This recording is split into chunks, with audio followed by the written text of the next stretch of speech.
But we do have the map pick. I don't think the lobby is ready yet. The map pick will be Tomb of the Spider Queen.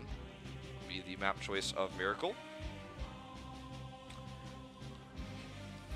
Okay, do you have here? Miracle actually have lots of bad memories on this map. Of course, with the new roster, it's not going to be the same. But on Spider Queen, Hanzo's still good. Even Genji still very okay. They kept the Uther most of the time. I think Uther is just coming in way too strong. I think we need to really start seeing Uther even banned from the drafting phase. I'm really stressing this hard. I think because I think it's really going to come very soon. I mean, the more experienced teams have won today 4-0-4, but they also have picked Uther every time. Uther has a 4-0 win rate today so far. And there's two ways to approach this kind of mindset, right? And I think the one that you're suggesting of banning the Uther is a possibility, but it opens up other holes as well. Yes. I think either that or just simply picking the Uther as first pick because he synergizes a lot of heroes and counters a lot of heroes like Genji, for example. Maybe you ban the Hanzo, let them ban whatever they want. You pick the Uther, sure, they might get Grey Main, but that's your worst case scenario, and it's still a pretty decent scenario. There's a lot of heroes that pair well with Uther. Malthael pairs well when you have the Soul Lane. You could play into a Tyrael ban, just like we saw for Miracle in the last draft. Uther gives you so many options, but to take the Grey Main, that's still good, and it gives you the clear, the pushing power, etc., etc., but taking the Uther means that you basically eliminate the threat of dive. You're not as worried about that, and we've seen already Divine Storm used by Ballistics can be a good counter dive tool. It warps the draft in such a way where Ace can still get a good pick when this happens when they lose Uther, but they don't get great picks or fantastic picks because Uther is just so powerful at the moment. Let's see if they'll make the switch. I bet they pick Grey Main. See, this is the way it has been done worldwide, by the way, not just in Korea, for so long now. How much you want to bet Uther gets picked next rotation? Like, I will take my headset off and walk away from the desk if he's not picked here. Okay, like, the question is, who do they pick with him? Last time they took Hanzo. This time Hanzo was removed. So, with Hanzo and Grey Main removed, obviously Uther seems a little bit weaker. They could even take a Nubarak, for example, for Judy. I think that would be a good priority. They could look for DPS later. Yes, give that comfortable pick for Judy and also support. That can be a way. Also, just picking any other DPS that they choose to. Even Tychus on this map is okay. Garrosh is also okay. Let's see what they prioritize. I think going for that tank on the Judy, I think that's the best idea.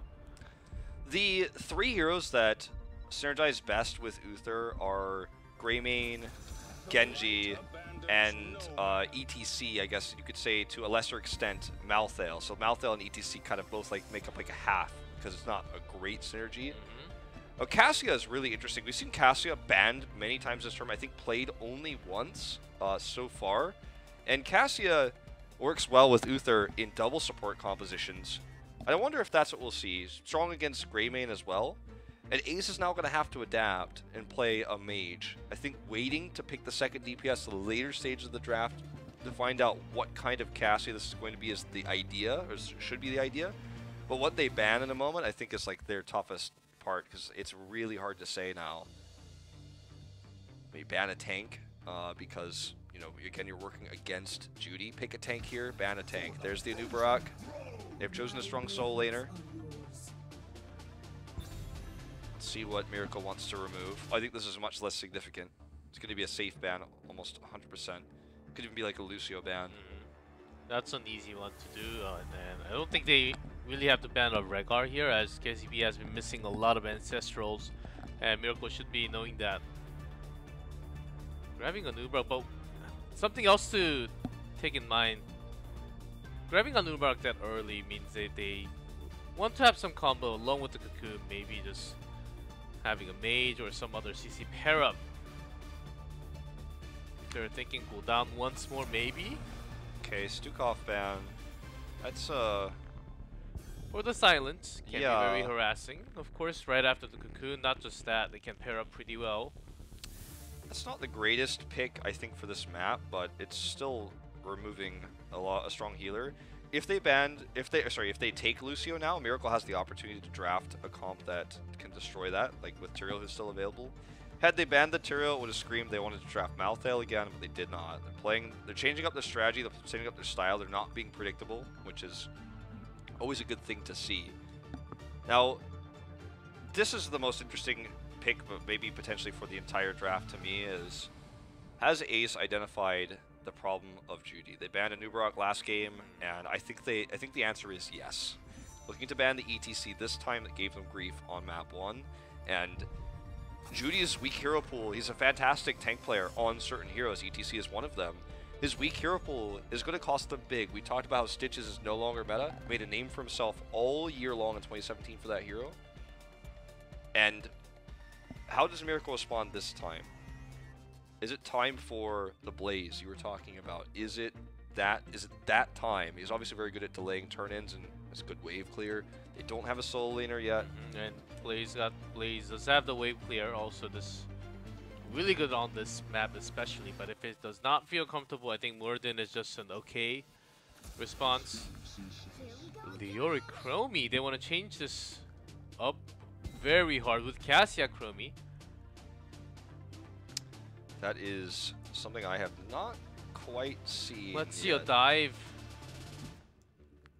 Either he wants to really slow down the dive coming in from Sonya and Greymane, or try to have this, because they lost ETC from the beginning, they wanted to control with ETC's power slide, but instead they will have Leoric trying to tank in the front line with a Chromie though. I don't really see the big synergy here. I mean, Entomb can work well with Chromie's abilities. You limit the ability to retreat and move. You have an Entomb, and then Chromie tossed out her blasts, and you can kill a weak target like a Greymane, but Sonya and Anubra actually live through most of that damage. Which, I mean, I'm trying to think of like who could be a main tank here, like that synergizes well with his Blaze, kind of, Murden, kind of, but neither really. I don't want to judge this draft until I see the final pieces. We're going to see Rhaegar again. This is becoming the comfort pick for KCB. The strong pick for this is going to be Garrosh, okay. So, just going to be another Judy hero here, but not the Blaze, what we were kind of hoping we might see. Also providing another exit tool for Chromie in a way.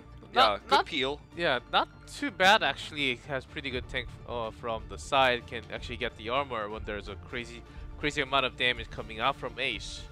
So the draft for Ace looks like a really standard old school draft. You've got an auto attack hero, you've got a mage, you've got a lot of good poke, you've got good wave clear. You've got Sonya, who's a top laner that's going to win most matchups, can win the matchup against Leoric if played correctly. And you have Ancestral, which can make Sonya empowered in those fights. And Nubarak can remove the Uther. I can look at the draft on the side of Ace and say, I understand every single piece of this. And I can say, I know exactly why you've done this. But if I look at the Miracle draft, again, just like last game, I don't have those same answers. I don't have those same explanations. And there are ways you can use Lyric's Entomb. You can use the Warlord's Challenge to try to set up combos. Obviously, Jan can like stun people too. You could try to Valkyrie someone in and then hit them on the retreat if you want to really stretch this out for how Chromie gets used here. The slows are not going to be that great with this comp either, so probably going to be,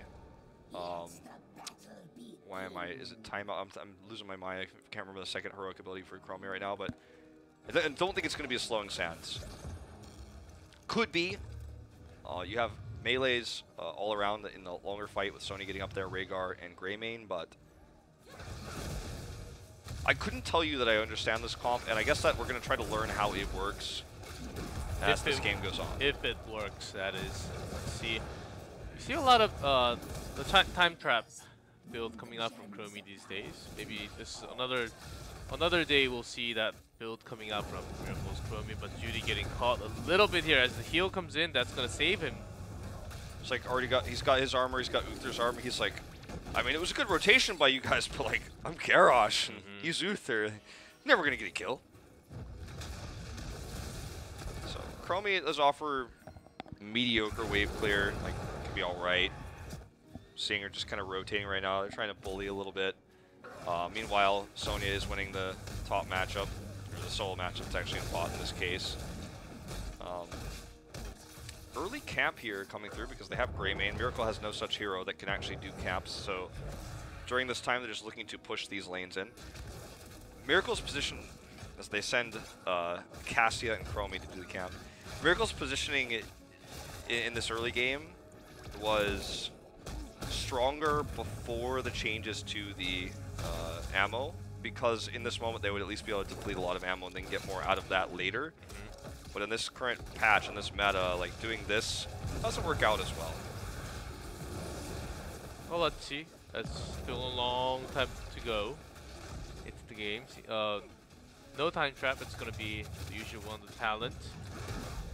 With the basic attack, the talent. Yeah, just going into the standard old Chromie build from last year, auto attack damage and stuff like that. Give you a lot of extra consistent damage. It was laughed at when it was first picked, and then people were like, "Wait a minute, this actually is like a lot of damage." Okay, spell armor here with these knights removed now. It's very annoying. Eventually, we'll go down here though. A lot of poke, and the target is cooldown here. See if we can hit one more. Witcher needs to get back. Look, he spots for it. Sniper shot blocked by Gamey. Gamey has been, to me, the MVP for Ace tonight. He has always been where he needs to be on the Sanubrock, previously on the Johanna. So Chromie looking for the reveal, looking for the snipe shot. Unsuccessful. Gamey has been really the key point of the entire team Ace. He has been blocking a lot of the skill shots, making that initiation. Whenever he's in danger, he does manage to escape oftentimes. In this case, nearly goes down for his positioning, but will get out. Miracle has gotten a slight experience lead and has slight control of the lanes because of Ace's early camp, which didn't accomplish anything for them. Miracle's later camp actually did more. HA2 not going to miss a single minion of this wave. Oh, and I like this actually. He's going to, instead of clearing that safely, just going to invade this. Good reaction to how Ace is trying to control the lane pushing. Of course, more men committed. They're going to give some time for Ace to turn it in, but they don't have enough anyhow. So yeah, using that time to steal the camp seems like a better choice at the moment. Okay, Gamey tosses those gems in. Not going to be significant at the end of the day, though. Just kind of rotational play from both teams safely. Garrosh not being useful in terms of pick potential here, obviously with this comp. Knocking or grabbing some of these heroes closer to Chromie could actually end up being painful for them, actually something they would not want. 7 is up. We're going to see the commitment here to H82. Both teams actually has enough gems to turn it in to call for the Web Weavers. Yep, but this Miracle gets it first because of that rotation down to try to gank H82. Fails. And now Miracle's going to have this early lead. I mean, talking about Chromie, Chromie's good at dealing damage to mercenaries and stuff like that, like as a supporter, but not a main damager. But she's good at delaying turn-ins. She's good at punishing players who are out of position. But Ace has so far really dealt with the Chromie play well, especially with Gamey. I've been impressed with what he's been able to do, but even though the Chromie pick hasn't been that valuable for Miracle yet, Ace still feels behind in what they're doing. Their camp timings were obvious. The first timing was too quick. The second timing was punished and invaded, and it cost them the turn-in at the same time, looking for those picks onto H82. It will get easier when they have Horrify later on, but only targets for Horrify are going to be those tanky frontliners, the Garrosh, the Leoric. And I'm not sure if that's going to be, if those are going to be picks they can get with it. Let's see there, Miracle is leading. They have been pushing very far and does get the have the temporal loop. Maybe this is the time he should be using it. There it is. Okay, there's the temporal loop. Or the secure kill. That's definitely a kill. I don't know why that name wasn't coming to me earlier, but yeah, temporal loop is the choice. So, you know, that's a cool thing where sometimes we don't see this, but you know, Chromie gets her heroic at level 8, so was able to make that happen. You need to at least do that at least once if you're having a Chromie. I mean, the accuracy has been good, you know, and like she got the temporal loop pick, and that was maybe even if she wasn't considering picking up, she was like, I'm gonna lock it in right now because it's gonna be our kill. And so far, the quest is completed 6 minutes. The Chromie hasn't looked insanely strong by any means, but it has been very threatening, and Ace has been forced to respond. And it's given Miracle kind of the upper edge in lane because she's just threatening, like, if you stand here, I will kill you. Everyone backs away, and she's like, well, I didn't kill anybody, and I didn't do a massive amount of damage, but we've gained this extra experience, we've gained this extra damage to the structures. Just by positioning alone. Ooh, and a lot of damage, and as they hit level 10, Ace immediately backs up. This is their fourth. No way of defending this one. Just this kind of threatening style from Gunza, right? It feels like he's just trying to zone them, not by hitting his spells, which he has had an incredible accuracy with so far, but by just where he stands means Ace has to stand elsewhere. Even with Cleanse from Rengar, I think it's still a very good way of poking. Even Gul'dan can be threatened by the QW combo. Basically like 50% to 60% HP gone with that combo instantly. So Witcher, it puts a lot of pressure onto Witcher. Of course, Chromie herself will be threatened when there's a big dive coming in. But there's Entomb, now the Taunt, the Divine Shield can also be going on to Chromie sometimes. Yeah. And she has her own timeout now, so I think she's safe to go. Yeah, the level 11 timeout is like the greatest ice block. Like, it's 6 so seconds. good. Like, you live forever. Okay, this is another attempt to grab HA2, but he can just simply cleanse himself, use his Wraith Walk to get out. Okay, Hero with a nice turn in here. So, finally, first signs of life, first signs of stabilization here. Looks like Hero will be the solo lane player, by the way. We were wondering if whether it was going to be him or Rush, because they kept switching last time. Maybe they're just trying to find who's the best, depending on which hero. Maybe they will continue switching depending on the hero that they choose. With Greymane and Gul'dan, they do have a lot of energy. I think the key here is also the Ancestral, if it connects or not. Can Gul'dan be safe? Can Anubarak be safe? Can Sonya be safe when they're diving in? As Miracle, they do have the biggest tool with Divine Shield to cancel all that burst damage. When H82 was a DPS last game, they got a lot of picks on him. They're trying to abuse his similar positioning this game, but it just doesn't make sense. Okay, we're going to see this heavy commitment here to the Cocoon. Sniper looking to knock Goons out. There's the timeout. Horrify comes through, but nothing really from it. Judy getting that Uther heal. And keep not helping out here. Good Ancestral. H82 look for an angle. Also, Judy played all this part. Timeout Chromie, and then when Chromie came back, used that to the fray to save Gunza out of that off positioning. Nicely done by Miracle. That could have been a kill on the Chromie for sure, as Ace was trying to, and they actually used a lot of tools, basically everything to take out Chromie, but didn't work. Okay, we're gonna see the commitment here to Gamey. There's the toss, everything else. The timing perfect here. That last auto attack with the boost from the level, I don't know what level talent that is. It's not, it's not 7. Will be a level 5 talent. She gets that on. Will help blow him up there. They get the second kill onto Rush as well.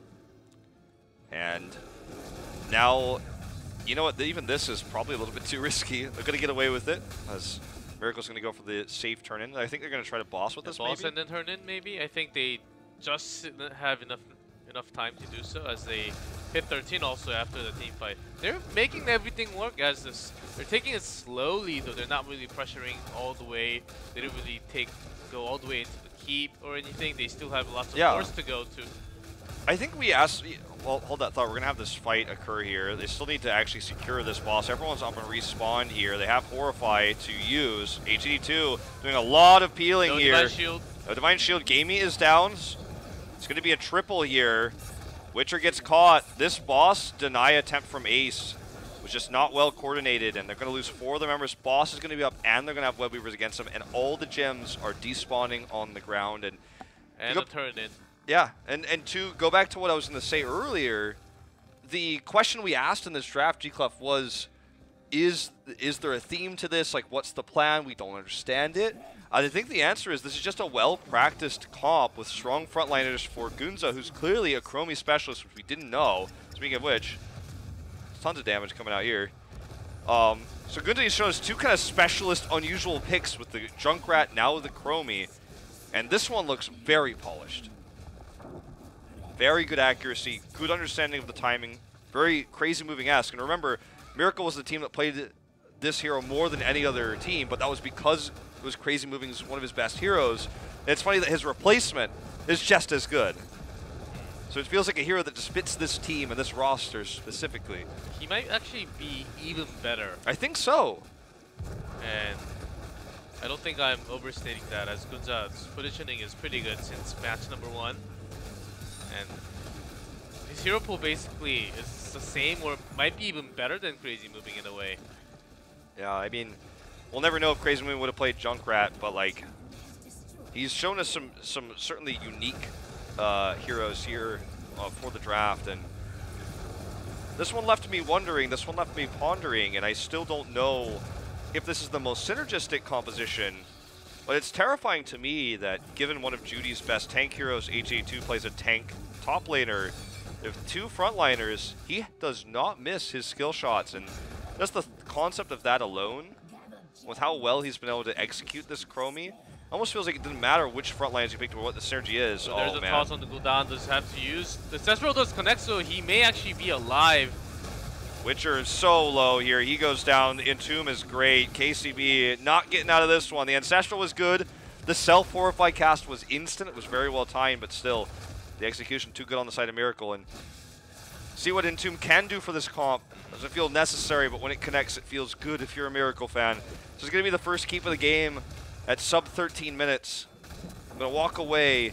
51 gems carried to 31 because of that 39 because of that last team fight wipe. Now what does Ace do from here?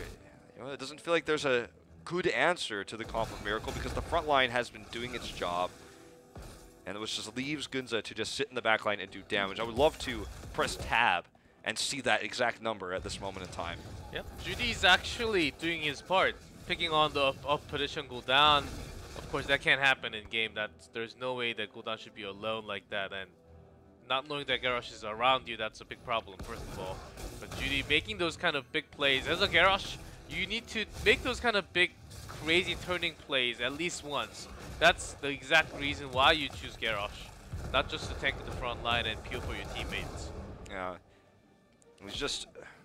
He's doing so well at both. Like he's making an argument for Miracle Garrosh to be like the strongest, or sorry, not Miracle, Uther Garrosh to be the strongest frontline ever because just so much armor and so much peel and so much of a barrier for anyone trying to get on top of Chromie, who then has her ability to, you know, time out and survive. His accuracy onto Gul'dan has been very impressive. Like he threads the needles on these, man, and Gamey's trying his best, but he can't block the Dragon's Breaths coming over. He can't stop those, and Web Weavers this time are going directly to the core from top lane. We'll go directly to this keep in mid lane. The poke is real from Gunza, just trying to maximize the poke damage done. He's got his 20, because he got it 2 levels earlier. As Leoric has been pushing the bottom lane this entire time as a poke in and out a little bit. Ooh, Cleanse already used that. That means a free kill if that Temporal Loop lands on a target like Sonya, Gul'dan, or Greymane. Top Web Weaver's still pushing with quite a large amount of health, and catapults are coming with it. Gonna get this keep. Miracle not gonna look to end. Huge blinds coming through from Sonya. Great Divine Shield. Here comes the taunt. Ancestral again hits this time for KCB, but he may be out of luck. Temporal Loop gonna draw him back. Great Entomb. HG2 doing the max amount of damage here, and it looks like this may just be the end of the game here, G-Clef. As Gamey, he's running away, but it's not gonna save them.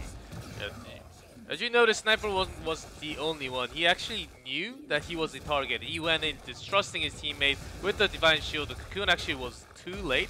If it was not late, if Sniper was not shielded, I think Ace could have really got the team fight there. But after that, Cocoon was sniped way too late, and that's basically a lost team fight from the beginning. Really good blinds as well, all game long, but that last one there basically bought him time. Then Divine Shield comes through because essentially what was happening there is Jaehyun was trying to stay so far away that he couldn't be Cocoon. The Cocoon comes late after the Divine Shield. Could have been a totally different fight, as you say. The Chromie pocket pick, it feels Crazy Moving-esque. It feels like somehow we found a player who can play these odd heroes that we don't understand in terms of traditional drafting. No other team would draft it, but they do. The accuracy is there, and it feels like the heavy shoes of Crazy Moving have been filled tonight, and Miracle sits on a 2-0 lead. We talked about how if it was going to be a win for Ace, I thought it would be a 3-0 because of momentum. Momentum has definitely been against them all night long, and they're one loss away from going home empty-handed. Again, and last time it was the same against Ballistics. They lost 0-3, and of course not yet, as it's only game number 2 down. We still have lots. We may actually have 3 more games, who knows, but Ace right now, and all because, as you mentioned, Gunza has been pretty good position. When he was caught, he was just timed out, and Judy just into the phrase so he can be saved behind the fort. The teamwork for Miracle has been actually great. Judy in game number 1, and I was like, still not feeling great, but after game number 2, he has made his play, tossing over Gul'dan even once, making that huge play. I think his Garrosh is slightly coming up. I mean, I think his Garrosh is not really picked anywhere else. To be honest, like, I think his Garrosh is really good. It's just that sometimes it doesn't suit the comp, and in this situation, like, he made it work with Uther. He understood what Uther could provide for him, where he could peel, where he could allow Gunza to hit those shots, and like, it was impressive. Like, as you say, I completely agree. And we're going to see if this continues or whether the Chromie will actually become a big factor going to the next draft after we take a commercial break. When we come back, could be the last game of the night, guys, but stay tuned.